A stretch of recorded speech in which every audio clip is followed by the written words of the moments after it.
அறிவுடை பெரியர் பாராளுமன்றத்திலே அரசியல் சட்டத்திற்கு வணக்கம் செலுத்துகின்றார் மோடி பெருமான்.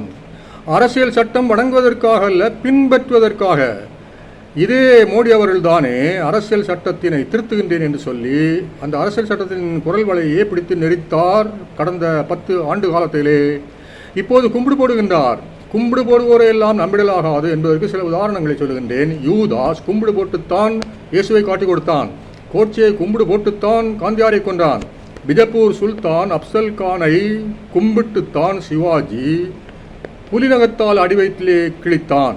பைபிளில் ஏகூத் என்பவன் எக்லோன் மன்னனுக்கு காணிக்கை செலுத்த வந்தது போல நடித்து அவரை குத்தி கொன்றான்.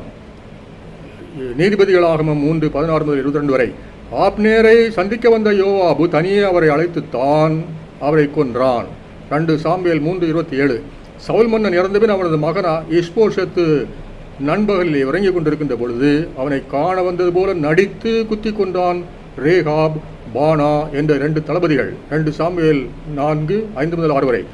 இப்போது நமது மோடி அவர்கள் திடீரென்று அரசியல் சட்டத்தை கும்பிடுவது நமக்கு சந்தேகத்தை கிளப்புகின்றது.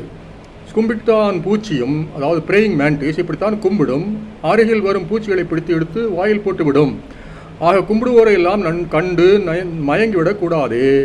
ஆண்டவன் ஒருவர் மேலிருந்து பார்த்து கொண்டிருக்கின்றார் பூமியிலே மணிநாடும் தில்லாலங்கடி ஆட்டத்தை. நாம் விரும்புவதெல்லாம் ஜனநாயகம் மலர வேண்டுமானால் சட்டத்தின் ஆட்சி, அதாவது ரூல் ஆஃப் லா ஏற்பட வேண்டும். அப்போதுதான் அறம் வெல்லும்.